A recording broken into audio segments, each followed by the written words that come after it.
All right, it's Tuesday, February 11th, 2025, and California Senator Adam Schiff goes on MSNBC last night openly defaming and smearing Tulsi Gabbard. They are losing their minds over her. And why is that? Because the Senate is about to vote on her confirmation, and we're hearing that Republicans are falling in line. We'll show you. Also, President Trump continues his massive downsizing of the federal government, announcing yesterday that the CFPB has been closed, all employees fired. We'll explain what's happening and why it's a good thing. Also, Elizabeth Warren furious, and accountability returning to Washington. The FEMA employees who authorized that massive $59 million payment last week to house illegal aliens in the Ritz-Carlton and other five-star hotels were found, fired, and perp walked out of the building. We'll show you, but before we get started, thank you for liking and sharing these videos. It really helps out the channel, and consider subscribing so you don't miss these regular updates. So the confirmation votes for two of Trump's most important cabinet nominees, Tulsi Gabbard and RFK Jr., supposed to happen sometime today. They were scheduled originally for yesterday, but the vote got pushed today. We're watching this closely. Trump can only lose 3 Republicans. That's it. We know Mitch McConnell, Susan Collins, Lisa Murkowski are likely no votes. That means every other Republican senator must vote yes. And from what I'm hearing, I believe they will. But Dems in the Senate are doing everything they can to prevent that from happening. Last night, the most discredited, biggest liar in Washington, Adam Schiff, went on MSNBC, flat out slandered and smeared Tulsi Gabbard, calling Tulsi Putin's girl, a sitting colonel in the U.S. Army Reserves. It's a disgrace. Watch this smug SOB. Watch this. What do you think the American people should know about her as a nominee as we're heading toward that final vote tomorrow? Well, first, I think it's important, as with all these nominees, to just level set. Normally, if you're talking about someone who's going to head an agency, let alone in this case, all of the intelligence agencies, you would expect a nominee to have some experience, maybe having worked for an intelligence agency, maybe having led an intelligence agency, or even at a minimum served on a relevant committee like the Intelligence Committee of Congress. Tulsi Gabbard has none of that experience. Zero, nada, zilcho. That would normally, in a normal world, be disqualifying.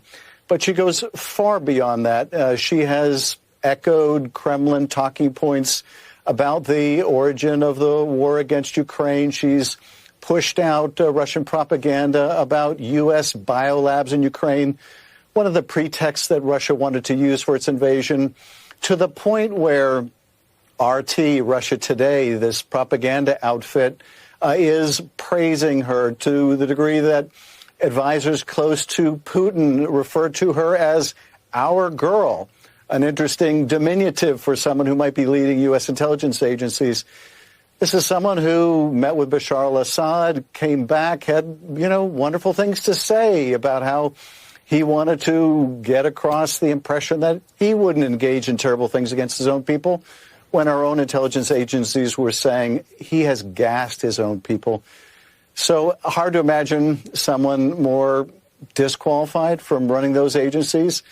But Republican opposition to all of these controversial, unqualified, disqualified nominees has collapsed. And maybe collapse is too strong a word, because that presupposes there was an infrastructure to stand up to these bad choices to begin with. But nevertheless, they all seem headed for confirmation, which is just terrible for the country. There's a reason they're going after Tulsi so much. They hate her because DNI, Director of National Intelligence, has huge latitude over what the president declassifies. After Trump orders something to be declassified, it goes to this small circle of people on the National Security Council who really have the final say over what makes it to the American people. And the DNI, the Director of National Intelligence, hopefully Tulsi Gabbard, is one of those people, and she has a lot of sway in that decision. So, for example, Trump just declassified all JFK, RFK, and MLK files. His EO said all files should be declassified and shared with the American people. Give me a plan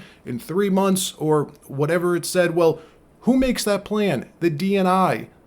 And the FBI, by the way, just announced they identified 2,400 undisclosed records that will be made public around JFK. If the swamp has any chance of preventing those files from being released. They need Tulsi out.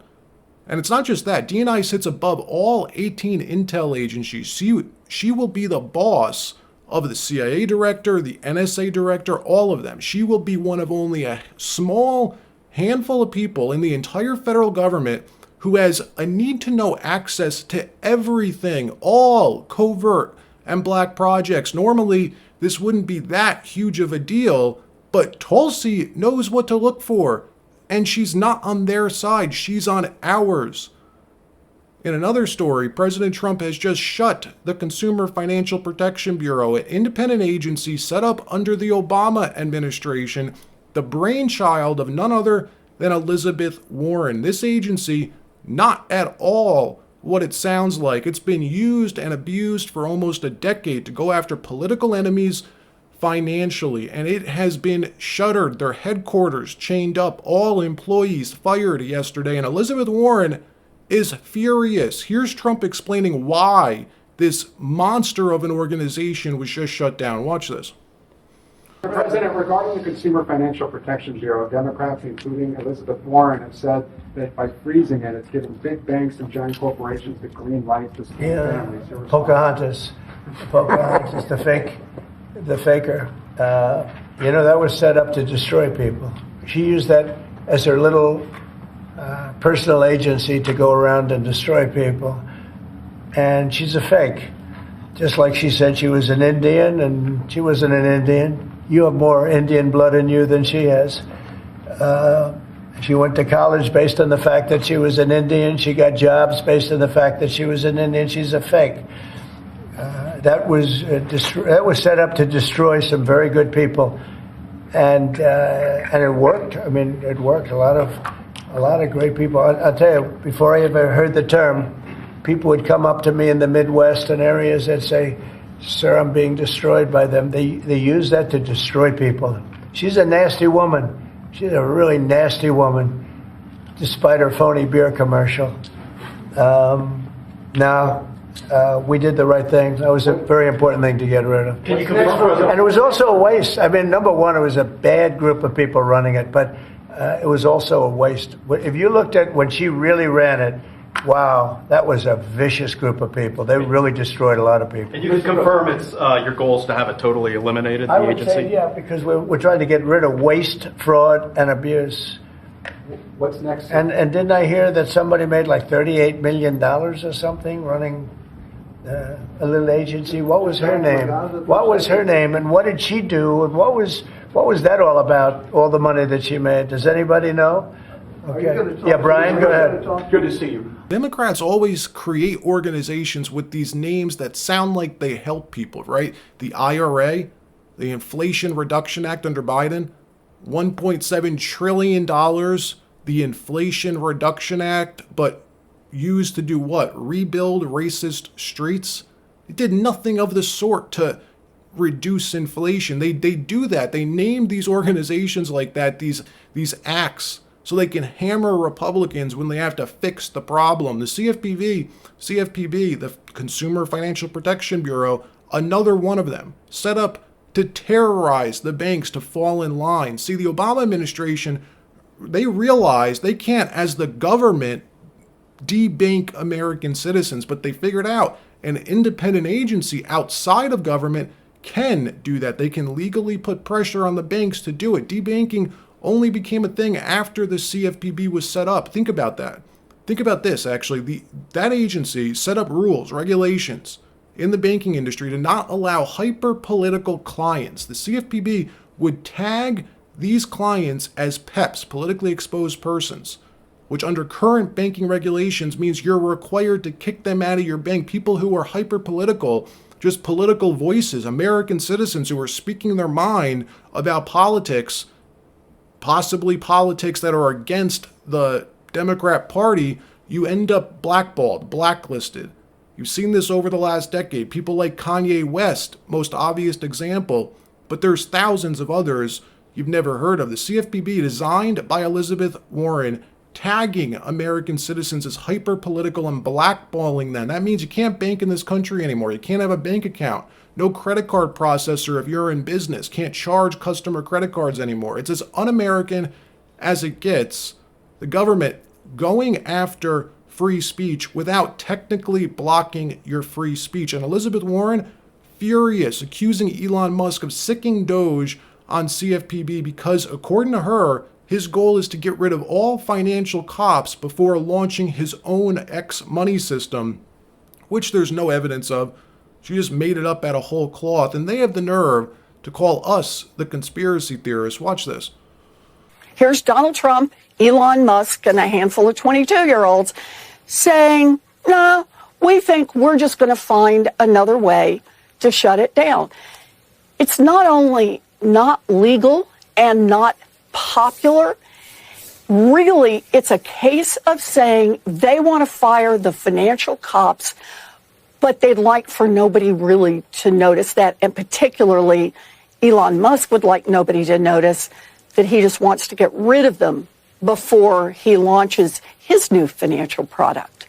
In another story, FEMA was exposed by Elon Musk and DOGE yesterday for ignoring President Trump's executive orders and sending a $59 million payment last week to house illegal aliens in the Ritz-Carlton and other five-star luxury hotels. We highlighted this in yesterday's broadcast. Well, guess what? They found the people responsible, the people inside FEMA who sent this payment illegally, conducting blatant insubordination, ignoring a presidential order. President Trump found and fired FEMA's CFO, Mary Comins, after she allegedly authorized and paid this $59 million. This is according to the Daily Mail this morning. 3 other FEMA employees were also allegedly involved in the payments and fired as well. Mary Comins, CFO of FEMA, this is the woman who they found and fired. Listen to her explain last year what FEMA's mission is, explaining it to new employees. Watch this quickly. Hello, my name is Mary Comins, and I serve as FEMA's Chief Financial Officer. It's a pleasure to welcome you to the CFO organization. Our job is to ensure the best use of the resources entrusted to us, and every one of you has an important part in that job. I want to emphasize the importance of our mission and the part you play in it. Yet she wasted U.S. taxpayer money, $59 million last week on illegal aliens in five-star hotels. It's infuriating. And it's nonstop. Dems out in full force after they realize that Elon and DOGE are their biggest adversaries, not Donald Trump. It's Elon who's making all this happen behind the scenes, cutting off the gravy train that makes DC politics run, that keeps the swamp swampy. How most of these politicians go from being broke to having tens of millions in net worth. It's why they're fighting in broad daylight to stop the Trump administration from exposing this fraud. Watch Democrat Senator Ron Wyden accuse DOGE of committing a coup, he says, of subverting the Constitution. The people who say this are the people who are likely responsible for the corruption that we're fighting against. Watch this. The henchmen, the Musk henchmen, were going in there to cut off payments they didn't like. And the reality is Musk is about subverting the Constitution. He's already got access to Social Security, financial data, health data, you name it. And I think people need to know that these are the elements of a coup. There was so much you just said there. And let me just start with the first thing you said, which is that you think they're lying about what they had access to and what kind of access. We got extensive reporting that showed that this wasn't just a garden variety examination of files or film or something like that. This was an attempt to go after payments they don't like. Anybody who thinks that these are just routine kind of audits, from the get-go, they removed the official who had been at Treasury for what amounts to eons. Yeah, and very well respected. Very well respected, and by the way, respected on both sides of the aisle. And they took him out because they wanted somebody who was completely compliant. All right, that wraps up this episode. Like, subscribe. We'll see you next time.